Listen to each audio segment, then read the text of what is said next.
साथ ऋतु ज्ञानवानी। इंदौर से बड़ी खबर की बात करेंगे। इंदौर में ईडी की बड़ी कार्रवाई देखने को मिली है। भूमाफियाओं की 500 करोड़ की प्रॉपर्टी अटैच की गई है। हाउसिंग सोसाइटी के गड़बड़ी के मामले में कार्रवाई हुई है। ईडी ने भूमाफियाओं की 500 करोड़ की संपत्ति अटैच की है। ईडी ने मामले में केस दर्ज करने के बाद जांच शुरू की थी। ईडी के मुताबिक जो संपत्ति कुर्क की गई है वो 22 करोड़ कीमत की थी। अब वर्तमान में इनकी कीमत 500 करोड़ से ज्यादा की हो चुकी है।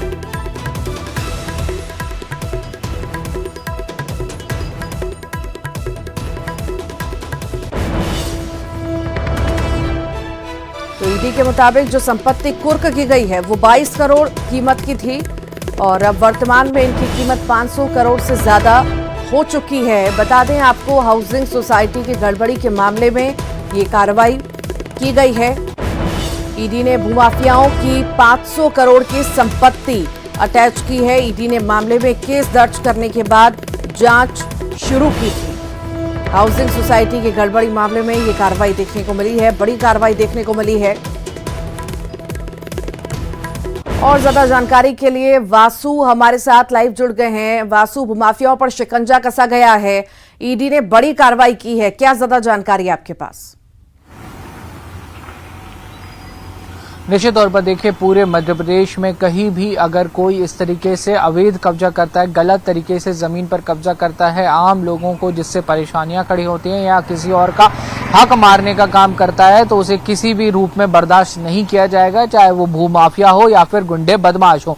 इंदौर में भी इसी तरीके की एक कार्रवाई का जो उदाहरण है वो निकलकर सामने आए हैं, जहां पर ईडी ने 500 करोड़ की कीमत की बताई जा रही जो जमीन जिस पर माफियाओं के द्वारा कब्जा कर लिया गया था उसको छुड़ाने का काम किया है। और अब इस पूरे मामले को लेकर लगातार जो आने वाले समय में जांच भी है वो भी करना सुनिश्चित किया जाएगा कि कैसे इतना बड़ा जो कब्जा है, इतनी महंगी, इतनी बड़ी कीमत की जमीन पर जो कब्जा है वो कर पाना संभव हुआ। इसमें किन किन लोगों की मिलीभगत है, क्या इसमें कोई ऐसे लोग भी शामिल हैं जो सिस्टम के अंदर काम कर रहे थे इन लोगों को फायदा पहुंचाने के लिए, इन तमाम बातों को लेकर जो है वो जांच की जाएगी। लेकिन मध्य प्रदेश सरकार अपना रुख इस पूरे मामले में कई बार स्पष्ट कर चुकी है। खुद मुख्यमंत्री शिवराज सिंह चौहान मंचों से सार्वजनिक तौर पर कह चुके हैं कि किसी भी तरीके के गुंडों, बदमाश, माफियाओं को, आपराधिक तत्वों को, असामाजिक तत्वों को मध्य प्रदेश की धरती पर बर्दाश्त नहीं किया जाएगा। उन्होंने तो चेतावनी देते हुए इतना तक कह दिया कि जमीन के अंदर गाड़ दिया जाएगा गुंडे, बदमाशों को, माफियाओं को, लेकिन बर्दाश्त नहीं किया जाएगा, चाहे वो भूमाफिया ही क्यों ना हो, मिलावटखोर ही क्यों ना हो। और इसी तरीके की जो कार्रवाइयां हैं वो लगातार देखने में मिल रही हैं, देखने में आ रही हैं, चाहे वो इंदौर हो या फिर मध्य प्रदेश के अन्य इलाकों। बहरहाल थोड़ा सा इंतजार जरूर करना पड़ेगा इस पूरे मामले में। जब आगे और भी ज्यादा पूछताछ होगी तो ये पूरे रैकेट का खुलासा हो सकेगा कि कैसे इतनी बड़ी जमीन पर जो कब्जा है वो कब्जाधारी करने में सफल रहे। जी ठीक, बहुत बहुत शुक्रिया वासु जानकारी को साझा करने के लिए। बीजेपी के चुनावी रणनीतिकार और केंद्रीय गृह मंत्री अमित शाह के इंदौर दौरे को लेकर तैयारियां अंतिम दौर पे हैं। 30 जुलाई को अपने एक दिवसीय दौरे के दौरान वे भगवान परशुराम की जन्मस्थली जानापाव जाकर दर्शन करेंगे और उसके बाद एमपी में होने वाले विधानसभा चुनाव को लेकर पूरे इंदौर संभाग के बीजेपी के बूथ पदाधिकारियों, कार्यकर्ताओं को चुनावी मंत्र देंगे। वे मालवा से चुनाव अभियान का शंखनाद करेंगे। उनके दौरे के चलते जानापाव में सुबह 9 से दोपहर 1 बजे तक श्रद्धालुओं का आवागमन पर रोक लगा दी गई है। उधर भोपाल में आज अमित शाह के दौरे को लेकर बीजेपी दफ्तर में बैठक होगी। प्रदेश अध्यक्ष वीडी शर्मा, प्रदेश प्रभारी मुरलीधर राव सहित तमाम बड़े नेता इस बैठक में शामिल होंगे।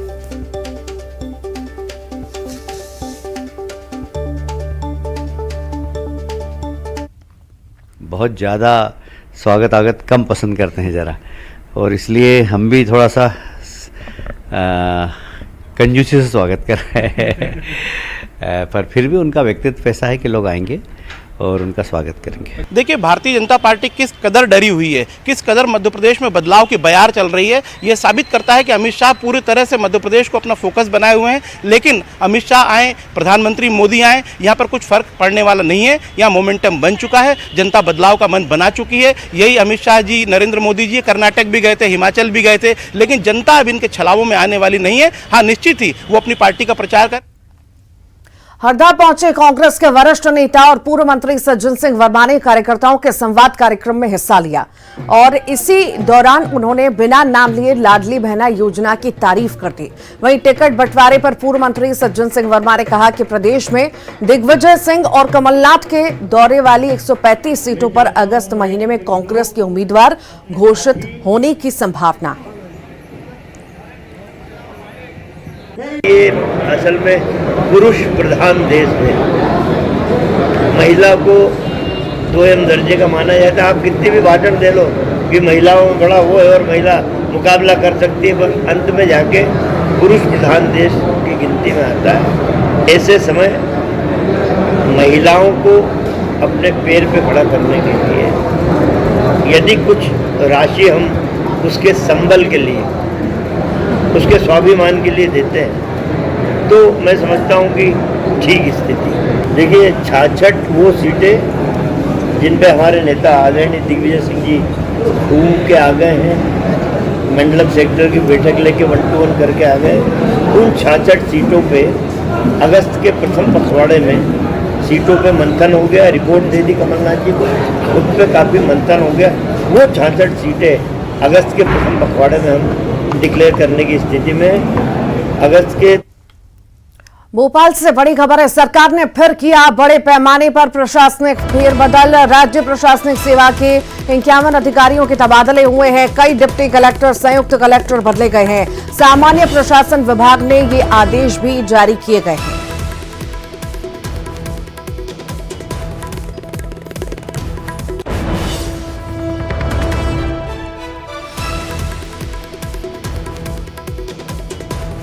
तो बड़ी प्रशासनिक सर्जरी जो की गई है, सामान्य प्रशासन विभाग ने इसके आदेश भी जारी किए हैं।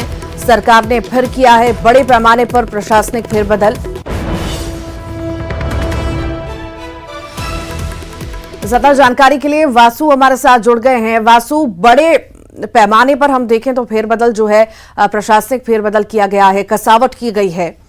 यही माने कि आगामी चुनावों को देखते हुए बड़ा फैसला लिया गया है या कुछ और भी वजह? निश्चित तौर पर देखिए, वैसे तो जो अधिकारियों के ट्रांसफर होते हैं, पोस्टिंग होते हैं, वो एक रूटीन प्रक्रिया के तहत भी किए जाते हैं, क्योंकि एक तय समय होता है जहां जिस तय समय के लिए जो अधिकारी हैं वो अपनी किसी भी स्थान पर सर्विसेज देते हैं और उसके बाद उनका जो ट्रांसफर है वो कर दिया जाता है। और लंबे समय से यही इसी तरीके की जो प्रशासनिक व्यवस्था है वो चली आई है। लेकिन ये बात सही है कि मध्य प्रदेश में आने वाले महीनों में विधानसभा के चुनाव होने हैं और इसी के चलते लगातार मध्य प्रदेश में प्रशासनिक कसावट का दौर जारी है, जहां से शासन प्रशासन को जिन अधिकारियों की जरूरत होती है, वहां की स्थितियों के हिसाब से, वहां की जरूरत के हिसाब से वहां पर उन अधिकारियों को भेजे जाने का काम किया जाता है, ताकि बेहतर रूप से उन जिलों में, उन जगहों पर, उन स्थानों पर जो जिम्मेदारियां हैं, जो कार्य का क्रियान्वयन है, जो सरकार की योजना है, उनका और भी ज्यादा बेहतर रूप से संचालन किया जा सके। तो प्रशासनिक अमले के इस पूरे तबादले को लेकर जो सरकार के अंदर खाने से जानकारी मिल रही है,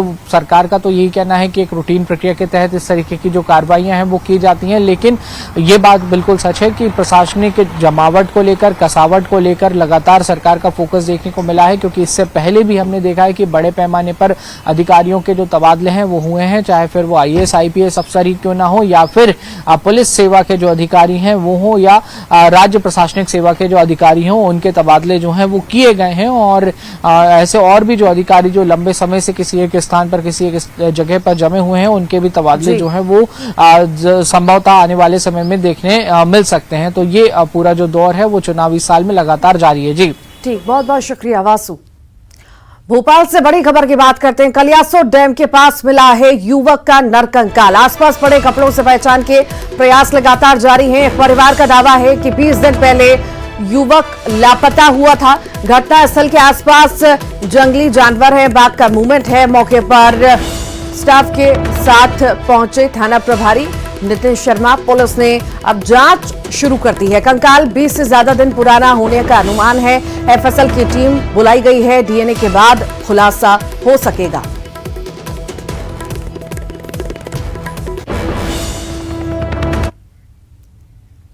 पन्ना की रत्न गर्भा धरती ने एक बार फिर से हीरा उगला है। इस बार किस्मत चमकी किसान सुनील कुमार की, जो अब लखपति बन गए हैं। आपको बता दें कि सुनील कुमार ने 9 साथियों के साथ मिलकर जरुआपुर निजी क्षेत्र में हीरे की खदान लगाई थी, जिन्हें चमचमाता हुआ 7 कैरेट 90 सेंट का जेम्स क्वालिटी का हीरा मिला है, जिसे हीरा कार्यालय में जमा किया गया। इस हीरे की अनुमानित कीमत करीब 10 लाख रुपए आंकी जा रही है और ये इस साल पहले बड़ा हीरा बताया जा रहा है, पहला बड़ा हीरा बताया जा रहा है। मिला है जरुआपुर गांव में अपनी निजी पट्टे वाली ज़मीन में हीरा मिला है। उसका वजन है 7 कैरेट 90 सेंट। आप लोग कितने पार्टनर हैं? हम लोग 10 पार्टनर हैं। कितने दिन से मेहनत कर रहे हैं? हम लोग 3 साल हो गए मेहनत करते हुए। कितने का लगभग हीरा हुआ ये लगभग तो ये अनुमान हमें भी नहीं है। कैसा लग रहा है आपको? बहुत अच्छा लग रहा है। क्या करेंगे जो हीरे के पैसे आपको मिलेगा? हीरे के पैसे अब आपस में बांट लेंगे। जबलपुर की आयुध निर्माणी फैक्ट्री और ग्रे आयरन बाउंड्री फैक्ट्री को अब तक के सबसे बड़े बम बनाने का ऑर्डर मिला है। ऑर्डर मिलते ही ग्रे आयरन फाउंड्री ने 5 बमों की बॉडी तैयार कर ऑर्डिनेंस फैक्ट्री को फिलिंग और टेस्टिंग के लिए सौंप दिया है। ग्रे आयरन फाउंड्री के जनरल मैनेजर ने बताया कि उन्हें 5000 पाउंड के अब तक के सबसे बड़े बम बनाने का ऑर्डर दिया गया था और 30 जुलाई के पहले टेस्टिंग के लिए 5 बम बनाकर देने थे, जिसे समय से पहले पूरा कर लिया गया। सीआईएफ के लिए एक बड़ी, यह हम बोल सकते हैं सबसे अब तक के सबसे बड़ी उपलब्धि है, क्योंकि इस तरह का जो कठिन बम जो है हमने कभी बनाया नहीं और जो इतना आसानी से नहीं बनता है, बड़ा कठिन है। इस कठिन काम को हमने बहुत आसान तरीके से, इसका जितना टेक्नोलॉजी की इशू होता है, जितना स्किल होता है, ये हर तरीके से हमने इसको आसान तरीके से बना लिया है। भोपाल से बड़ी खबर है। आज सार्वजनिक हो सकते हैं बाघों के आंकड़े, बरकरार रह सकता है मध्य प्रदेश का टाइगर स्टेट का दर्जा। बता दें, जारी होंगे बाघों की गणना 2022 के राज्यवार आंकड़े। पिछली बाघ गणना के अनुसार मध्य प्रदेश में कुल 526 बाघ थे। वन अधिकारियों के अनुसार इस बार बाघों की संख्या 170 तक बढ़ सकती है। भोपाल के वन विहार में भी मनाया जा रहा बाघ दिवस। आज सार्वजनिक हो सकते हैं बाघों की गिनती के आंकड़े, जारी होंगे बाघों की गणना 2022 के राज्यवार आंकड़े। पिछली बाघ गणना के मुताबिक मध्य प्रदेश में 526 बाघ थे। आज बाघों की गिनती के आंकड़े सामने आ जाएंगे और इसकी गिनती बढ़ सकती है।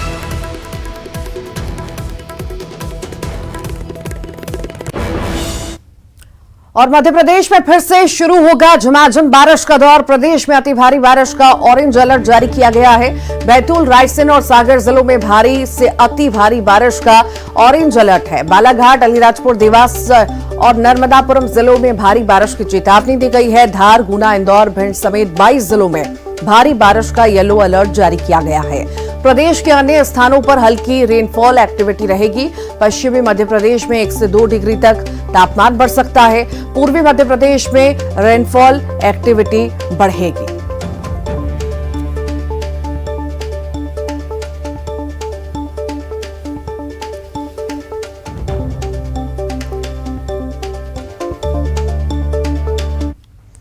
बारिश का मौसम है, हर ओर हरियाली नजर आ रही है, बदरा भी जमकर बरस रहे हैं। तो ऐसे में क्यों ना कुछ अलग किया जाए। आज हम जिसकी बात कर रहे हैं वो कोई खबर नहीं है, बल्कि एक ऐसी शुरुआत है जिसमें आपका साथ मिलने के बाद दुनिया की सूरत ही बदल जानी है। कैसे, आइए देखते हैं इस रिपोर्ट में। बिल्कुल सही सुना आपने, दुनिया की सूरत आप बदल सकते हैं और इसके लिए ज्यादा कुछ नहीं करना है। बनानी है तो बस एक गेंद। ठीक वैसे ही जैसे बालाघाट के मनोज पटले अपनी नन्ही सी बिटिया ग्राम्या और कुछ और बच्चों के साथ मिलकर बना रहे हैं। आओ कुछ अलग करें, पर्यावरण बचाएं, हरियाली लाएं, सीड्स बॉल बनाएं।